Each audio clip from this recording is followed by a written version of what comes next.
ஆச்சி மசாலா. எந்த சமையலும் ருசி தேடும் ரகசியம் ₹20.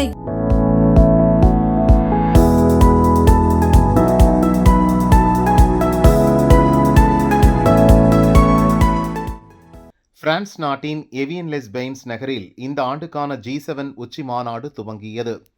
உறுப்பு நாடுகளாக இருக்கும் America, Britain, France, Italy, Germany, Japan, Canada நாடுகளின் தலைவர்கள் பங்கேற்றுள்ளனர். சிறப்பு அழைப்பாளராக நம் பிரதமர் மோடியும் பங்கேற்றிருக்கிறார். சர்வதேச ஒற்றுமை, பொருளாதார மீட்சி, ஏஐயின் பொறுப்பான பயன்பாடு ஆகிய 3 முக்கிய அம்சங்கள்தான் மாநாட்டின் கருப்பொருள். மாநாடு கூடியதும் அமெரிக்க அதிபர் ட்ரம்ப், பிரான்ஸ் அதிபர் மேக்ரான், பிரதமர் மோடி உள்ளிட்ட தலைவர்கள் மாநாட்டு அரங்குக்கு வந்தனர். முதல் ஆளாக ட்ரம்ப் தனது இருக்கையில் அமர்ந்தார். அவருக்கு பக்கத்தில்தான் பிரதமர் மோடிக்கு இருக்கை ஒதுக்கப்பட்டது. இருக்கைக்கு அருகில் பிரதமர் மோடி வந்ததும் அதிபர் ட்ரம்ப் சட்டென எழும்பி மோடியுடன் கை குலுக்கினார்.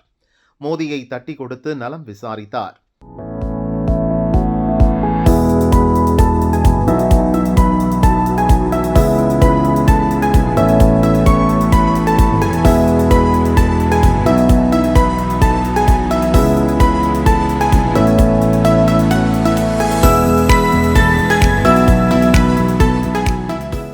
ட்ரம்ப் 2வது முறை அதிபரான புதிதில் பிரதமர் மோடி அவரை சந்தித்தார்.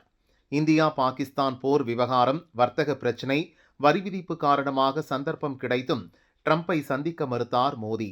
அந்த பிரச்சினைகள் எல்லாம் கிட்டத்தட்ட முடிந்துவிட்டது. விரைவில் இந்தியா, அமெரிக்கா இடையே வர்த்தக ஒப்பந்தம் கையெழுத்தாக உள்ளது.